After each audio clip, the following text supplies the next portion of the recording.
Hi guys, my name is Angel and I came here to talk about racism in the United States. I came thanks to Alex, and I want to say that yes, protests are still happening, especially in the eastern coast, where New York or Minnesota, where unfortunately George Floyd passed away, and I believe I have four reasons to demonstrate you that racism still appears here in the United States. And the first one being that they represent the most that's under police custody. So, just last year, 2019, 1,100 people died because of police violence, and 25% of them were African Americans. And the second one being that they are the they represent the most in prisons here in the United States. So they represent a third of the convicted population in prisons. In a picture where 13.4% of the entire United States populations are African Americans, compared to white people, where they represent 64% and they only represent 30% in prison. So that means that for every 100,000 people, black adults, there are 1,000 of them being in prison, compared to for every 100,000 white adults, they are only 200 of them being in prison. And the third one, which I believe is the most important one, that they are the most affected by COVID-19. So, for example,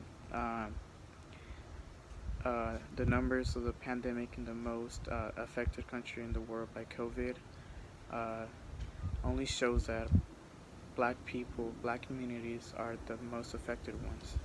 So,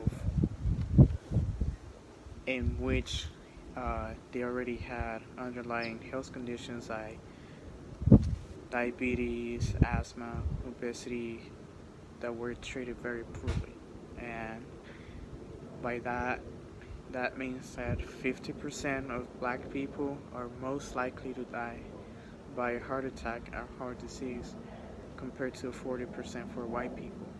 And that is why, uh, and it is because 90% of them don't have access to health services.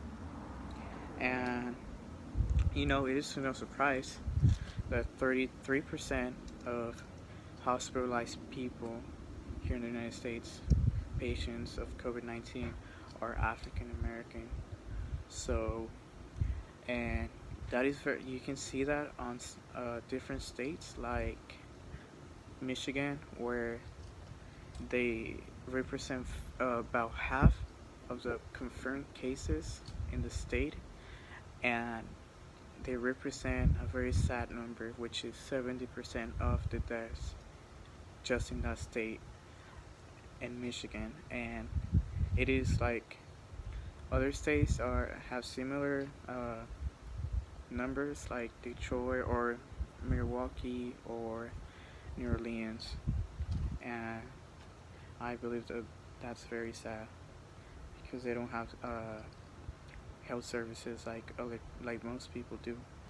And my last point is that they get the lowest wages. So, for example, in a black household, they get like 51,000 US dollars a year, compared to a white slash Hispanic household, where they get 84,000 a year.